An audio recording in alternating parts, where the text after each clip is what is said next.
30 days in the hole, 30 days in the hole. Bill, have you ever been 30 days in the hole? Hang on a minute. Have you ever been 30 days in the hole, Bill? No, I have not. Not quite. Thankfully, I wouldn't want to spend 30 seconds in the hole. Folks, let me introduce our special guest, Bill Leverty, tonight.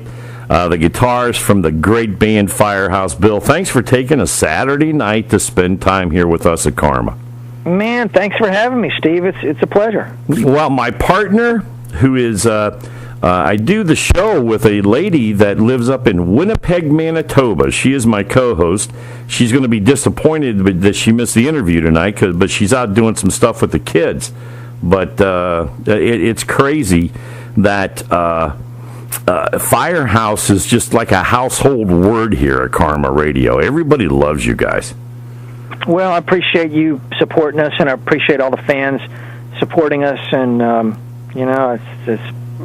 I love Winnipeg, so I'm sorry that she couldn't be, here with us. But hopefully she's here in spirit, and we can put a shout out to her. Well, Bernie's probably listening. She's out doing stuff with the kids. But we set a lot of radio history here. She co-hosts with me from 1,200 miles away, and we do that over the telephone, and it's just Canada loves Firehouse too. Believe me, we've got most of Winnipeg and everybody else up there. Yeah, your music, Bill, has never. It's just ageless, and that's what makes it so great. If you sit back and think about it, Firehouse is one of the few bands out there that has a majority of the original members. Yeah, we're real fortunate with that, and we're 3/4 original. And Alan McKenzie, who's been with us for over 15 years, he's what we call a new original because he's been in it longer than any other bass player we've had, and he's just extremely talented and great singer and a great bass player and a great guy, and he's from Akron, Ohio. Yes, he is. He's a homeboy for you. So yes, he is. Yeah, we had Alan on here not too long ago, and this is your second time here, and it's we are very excited about December 28th. That you guys, Firehouse and Winger, will be blowing into Akron, Ohio at the Akron Civic Theater. Have you ever played there before? I don't think we've ever played that venue before, so it's going to be a first, and we're really looking forward to it. Dude, let me tell you something. Playing Al's hometown and playing, we've played up in that area. We've played it right near the college up there. Yeah, you played the Kent Stage just a couple of years ago. That's right. Yeah, and but never that theater. So we're looking forward to it with our buds Winger, and they're just an awesome band. Everybody who loves rock and roll, should go out there just to see them. I mean, their musicianship and the vocals in that band are just incredible. Their songs are great. Kip hasn't lost it. None of them have. They've just gained it. They just keep getting better. They're all incredible. So I really, it's great that we can get up there and play with them. Well, from what I understand, there's the tickets are selling very well, and if people want to get out there and see you guys. Unfortunately, I am going to be out of town in between Christmas and New Year's. I'm not going to be here. I wish I could be at the show because I'd love to meet you. I've talked to you twice, but I've never had a chance to meet you. But we will meet, shake hands, have a beer, whatever, at some point in time. Cool, buddy. Most definitely. I'm looking forward to it. I was just messing around on YouTube the other night, and Bernie owns a music group that people go into this music group on Facebook, and they share a lot of their music in this group. It's just people, music lovers, hanging around and sharing videos. And I shared a couple of your guys' videos. I shared Rock on the Radio and also Love of a Lifetime. Do you go back at any point in time? Do you go back and watch that stuff and just say, wow? Actually I don't, but, it does happen, but, by happy accident, and I go, wow, I sure have changed. I don't look so young anymore. But, you know, it was a great time. And back when the record companies were giving you love and paying to make videos, and MTV was playing them, those were the good old days. Yeah, you know, actually they were, and we were talking about that the other night. Somehow we got onto the subject of power ballads, and it was at a time back then when, you know, all the hairspray was coming out, and you guys really didn't get all hairsprayed up as much as Motley Crue and Rat and some of these other guys, but we weren't making as much money as they were. So we couldn't afford hairspray. Couldn't afford the hairspray. I'm sure that everybody was sponsored by Aquanet. But you know, I don't know if you remember or not, but Janie Lane was a childhood friend of mine. I grew up with him. Great guy. And greatly missed as well. I remember him coming back and telling me, we were sitting down at his parents' house. His parents, we were just like two houses apart. And this was right after Heaven came out, and I mean, Bill, this was a big time in the music business, because this new insurgence of these rock and rollers, these crazy-looking rock and rollers with all this great music, was just pounding everybody, you know? And you turn on MTV and you see Motley Crue, you see Firehouse, you see Rat, you see Warrant, you see Poison, and it was just, you know, just head-knocking, you know, the kick drum pounding in your chest music. And I think that everybody was afraid at that time, and correct me if I'm wrong, because, I mean, you lived it, but my perception of it is that these bands were almost afraid to do a slow song for losing that, you know, here we are dressed all crazy, and we're up here singing about love and tenderness and everything else. But somebody come up with this great idea of power ballads, and then all of a sudden, boom, here comes another little bit of music that, I mean, it give you guys a little bit of versatility, but you come out with some love of a lifetime. Oh, my God. Well, thanks, man. We like a little bit of everything. I always say that, you know, we can play something slow, we can play something fast, and we can play something half-fast. Yeah. Well, I've never heard that. But, I mean, at that point in time, were you guys afraid to bring the tempo down a little bit? No, you know, that was the fun of it. The fun of it was to play, you know, different tempos, and, you know, I always wanted to play more odd time signatures, but I never wrote anything really good enough to you know, put something. I mean, we had some pieces in some of our later albums where they were like in 7/4 time and stuff, but, you know, bringing your adrenaline level down and slowing the tempo down for a song that's slow allows you to play fast in the blistering parts of a solo. Right. You know, when the tempo is fast, you can't really play 30-second notes.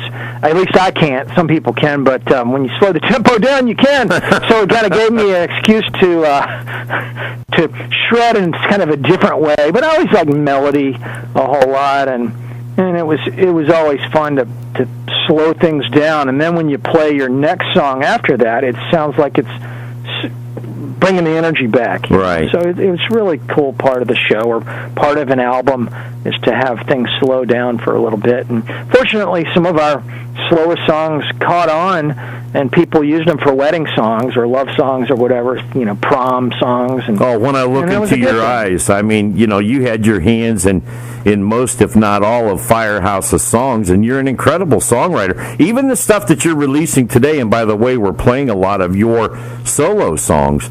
Thank you. You just you haven't lost that touch.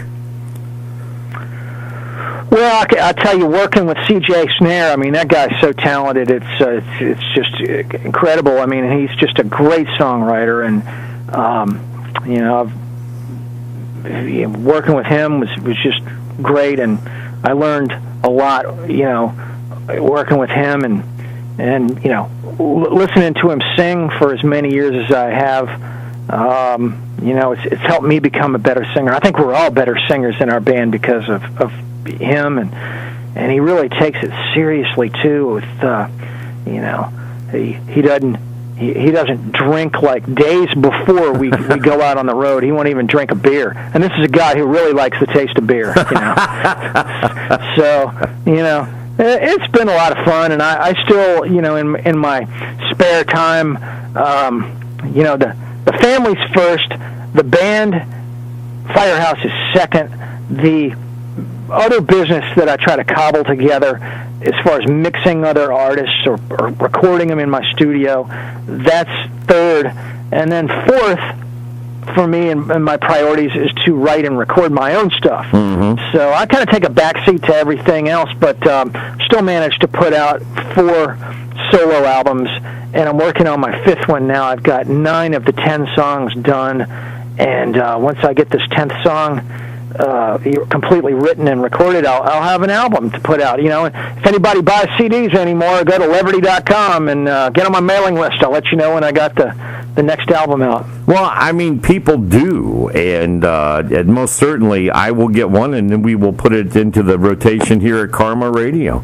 Oh, dude, thank you. Listen, Bill, you guys, I love that era of music. The 80s and the early 90s era of music was it was just that I kind of felt like I had a little bit of a foot into it, only because I knew Janie, and he kept me abreast, and I talked to him all the time about the things that were going on and some of the crazy lifestyles that people led, and people don't understand that being that quote-unquote rock star is not the easiest life in the world. That is, being away from your family, being out on the road, the temptations that you go through, the things that you do. And Firehouse is one of those bands that you can tell put the music first. Yeah, we really do. We really care. I always say that we don't want to go out there and be embarrassed. Right. Right. I mean, and it's really easy, like, to go out there completely sober and still embarrass yourself or embarrass everybody else in the band if you haven't been practicing. Right. So you have to, you even have to practice. I have to practice every day to keep from getting worse. And it's that's the reality of it. So we practice, every day. We get up there and we care so much because we know that the people out there sacrificed quite a bit to come out there and buy a ticket and drive and get a babysitter and all that stuff to come out and see us. That we really care. That we want to go out there and do our best. And if you don't practice and you don't take care of yourself and you don't do the things you're supposed to do and don't stay away from the things you're not supposed to be around, then the music's going to suffer. So we learned early about that, and that's kind of been our work ethic ever since we started. Really, I was backstage with Tom Kiefer here recently. And great guy. Great singer. Yeah. Still to this day, I mean, it's just he went through a lot of trouble. In fact, he still does with his. He has that paralyzed vocal cord. Yeah, but he warms up for like 3 hours before he goes on, and then he goes out there and he just sounds like $1 million every time. And that guy is incredible. That band is awesome. I mean, I just think the world of them. Well, he does his VIP stuff before, and he doesn't really talk much. And I wanted to get him to do some drops. As a matter of fact, I'll message you. I want you to cut us a drop. Hey, this is Bill Leverty on the Steve and Bernie show and whatever. But we'll talk about that after. But sure. I asked him to do that, and he said, "Dude," he says, I really don't want to do that until after the show because I have to go through this 3-hour ritual for his voice. But I mean, he said there was a lady that asked him, and I'm not even sure why she asked, but she said, "I'm amazed that you're not drunk," or something like that. Yeah. I mean, she said this to him. She paid like $85. He's the last guy you're going to see drunk. Yeah, and he said, "Ma'am," he said, "this is my job." He says, "You have a job just like I have a job, and if I come to work impaired, I'm not going to be doing my job very well." And she there's so many analogies. I mean, we're building a house. If we get out there and we build a house that's crooked, nobody's going to want us to build their house again. I mean, I don't know. And it all starts with, the pounding of the first nail. Right. Or you're pouring the concrete, and it's all... Everything kind of works together in music and with the crew, and everybody's got to be on the same page. Otherwise, your house is just going to fall down. Yeah. So we're all, most of the guys that have lasted as long as Tom Kiefer in this business didn't do it by partying all night. Right. Yeah. Now, on the other hand, where a great friend of mine was one of the original roadies for Leonard Skinner, and he was a plane crash survivor. Wow. And we had him, Craig Reed, and Paul Abraham, who was their tour manager for the tribute band. We did a show for the 41st anniversary of the plane crash, and the stories that they tell about Skinner. Yeah, I mean that was back in the day where I think he would have been really the oddball if you weren't didn't have a fifth of Jack in your hand. But I mean, now those guys, they're what a genius, band with great songs but they worked so hard to get to be that good, and which I think you really have to be working that hard to get that good. But we've opened up for those guys several times, and they're probably the best band we've ever opened up for, in my opinion. And it's mainly because of the songs that are so good. The band is only as good as the songs, and the players get out there and have to play these songs. But if the songs aren't all that good, then it doesn't matter how great your players are. Right. The band's going to be, they were okay. But you got songs that are that good. Oh, man. Yeah, but, listen, go back and look at your set list every night. All She Wrote. We started out the show tonight here with Rock on the Radio. I'm going to be playing, let me see, what else do I got here? I've got, excuse me, Love is a Dangerous Thing. Man, thanks. Oh, God, we're going to be playing a ton of them. I Live My Life for You, Love of a Lifetime, Sleeping with You, When I Look into Your Eyes. I mean, you guys are walking out there with a loaded gun. And it's great to be able to have a set list like that. And these songs, even 25 or 30 years old, are still so important to the people that come to see you. And one thing that I have found, and one thing that I noticed with Kiefer and some of the other bands that I know a little bit better than others, but you guys at the Kent stage, you guys had a following, Bill, and you were waving at them and everybody saying hi and everything. I talked to some people that had traveled 500 miles to see you guys in Kent. Wow. Isn't that amazing? It is. We're so grateful to everybody who drives 5 miles, much less 500 miles, and I tell you, we just can't thank them enough. Well, your fans, I'm going to tell you something, are very dedicated and very loyal, because the 700 or 800 people that I saw there that night, it was just, they were singing every song that you guys played with you guys. And when you stand up on stage, that's got to be an amazing feeling to you, not only as one of the guys playing it, but one of the guys that wrote that song, that the words of your songs mean that much to the people in the audience. It really is a great feeling. I don't know how to describe it. It's something I always, whenever it happens, I always have to kind of pinch myself and go, I still can't believe that people are singing along to these songs that we wrote, and and that they're singing with conviction. Yeah. You know? And it's a great feeling. Yeah, I mean, Love of a Lifetime, CJ gets a lot of help. I've never seen so many people singing. Finally, it was crazy. In fact, you couldn't even hear him over the people that were singing the song. A lot of love in the room. There was, and that's got to be a great feeling to know that your music, your words, have touched that many people. It sure is. You know, I know it is for me. And when I listen to these songs, it kind of takes... Music is kind of like a time machine. It takes you back to good times. It takes you bad times. It takes you to the first time in the back seat with that prom queen or king. It takes you to a place, your happy place a lot of times. And I have found that listening to Firehouse... And I'm not just saying this because you're here. I mean, you can ask the people that listen. I play the hell out of Firehouse here on Karma Radio. It's just between CJ's voice and your guitar playing. And at the time, I listened to... I apologize. What was the name of that album that Alan played on, where you guys redid the songs? Full Circle. Yes, Full Circle.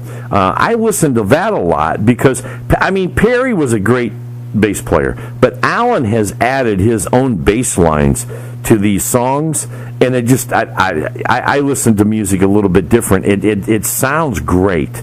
He did a great job stepping in and making those songs his own, and people don't understand. Alan is a really creative guy, and so was Perry. You know, one of the things I was going to say about Alan is if any of your listeners want to queue up, since we're in the Christmas spirit. Go and look for Firehouse's version of "Rockin' Around the Christmas Tree." I got it. And you'll hear Alan play that song, and he just did a fantastic job. Has a bass solo that we go back and forth and trade licks on and everything, and he just killed on that one. I have that song. As a matter of fact, it's on my playlist tonight. All right. So, Bill, I can't tell you how much I appreciate you giving us a call. We want to remind everybody that the show is December 28th at the Akron Civic Theater. And what do you have in store for the crowd when they show up that night? Well, we really come out and let the music do the talking, and we just have a party, and we're just really the entertainment of the party, and it just kind of, there's a circle of energy. I always say that we kind of get from the people, and we give it back, and it just gets higher and higher and higher, and we have a lot of fun, and we just get out and do our thing. We have a lot of the songs that we are expected to do, we do, like the songs you've mentioned, most of them anyway.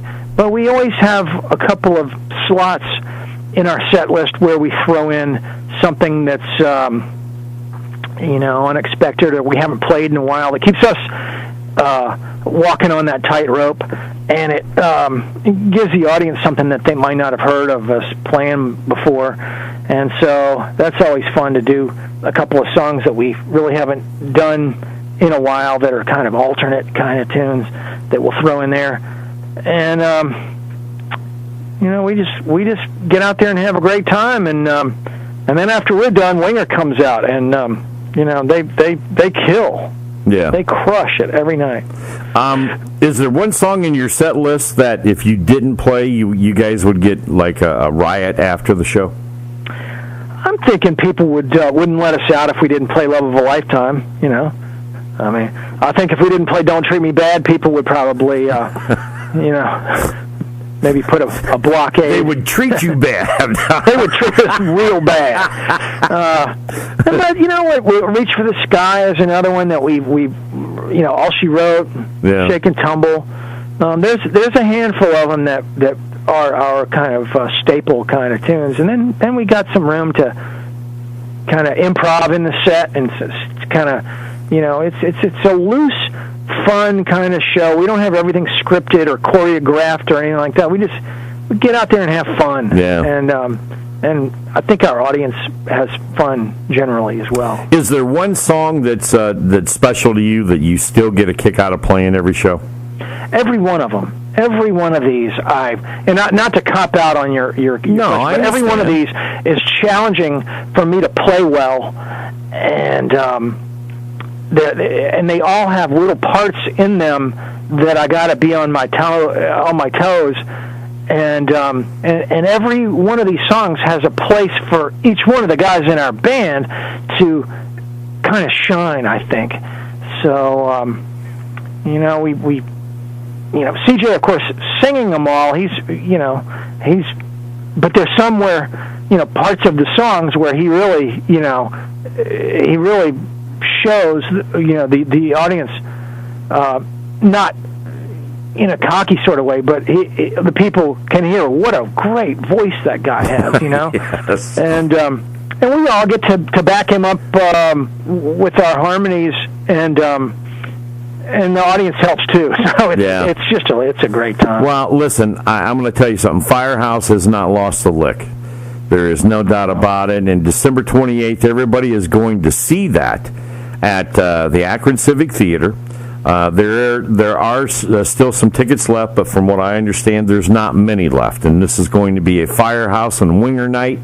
And Bill, I appreciate you taking time out of your Saturday night to call us here and spend a little bit of time. It's really cool. And when we were talking off the air, it wasn't an insult, or I wasn't being a jerk when I said you're a rock star, because to me, to us, you are. I didn't a rock take it star. that way. Well, I mean, you are a rock star, because I would love to.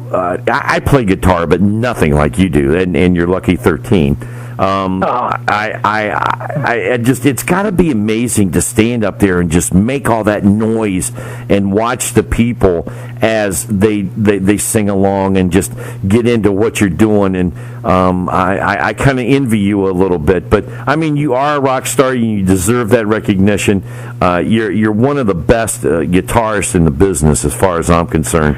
Well, man, I appreciate it. I'm just a regular guy. I just got lucky. I got a great job, and it's all thanks to people like you who play our music, and our fans, the people that listen to your show, who come out and buy a ticket and buy the CDs, and we're really lucky to have been going since 1990.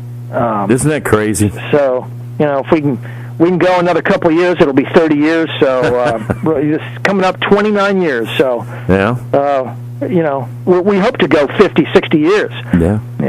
So maybe 100 years. I don't know. Maybe they'll invent some kind of, Well, yeah, listen, Alice Cooper and Ted Nugent just turned 70. Yeah. And Alice no doubt, Keith Richards can keep going, then why can't we? I just read that he quit drinking. He said he quit drinking. Well, why stop now? I don't know. It's probably what's kept him alive. But might be. Yeah, you quit doing something like that, and all of a sudden, boom, you're gone. But switch to formaldehyde. Yeah, tell me about it. Listen, we definitely. I'll keep in touch with you. I want to get you to cut a drop for us here. Sure. And then I also want to make sure that we get your new CDs so we can get them into the rotation here. Your solo stuff, because it's tremendous, and we want to make sure that everybody hears it. So we will continue to support Bill Leverty and Firehouse here at Karma Radio. There's no doubt about it.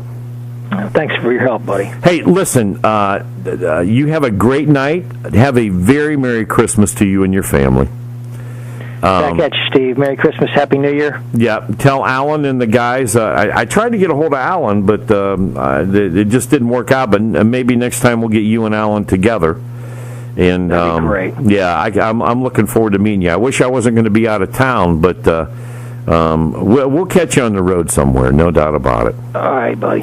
Bill Leverty from Firehouse, thank you, sir, and we will talk to you soon. Merry Christmas, and I'll be messaging here in the next day or so. Sounds great. Thanks, Steve. All right, thank you, sir. All right, bye-bye. All right, bye-bye. Bill Leverty, folks, from the great band Firehouse. And we appreciate him taking a little bit of time on a Saturday night to come and talk to us here as we get ready for their show here in Northeastern Ohio. That's going to be December 28th at the Akron Civic Theater. So make sure that you get your tickets. I think they're like $30 or $35 or something like that. They're not very expensive at all.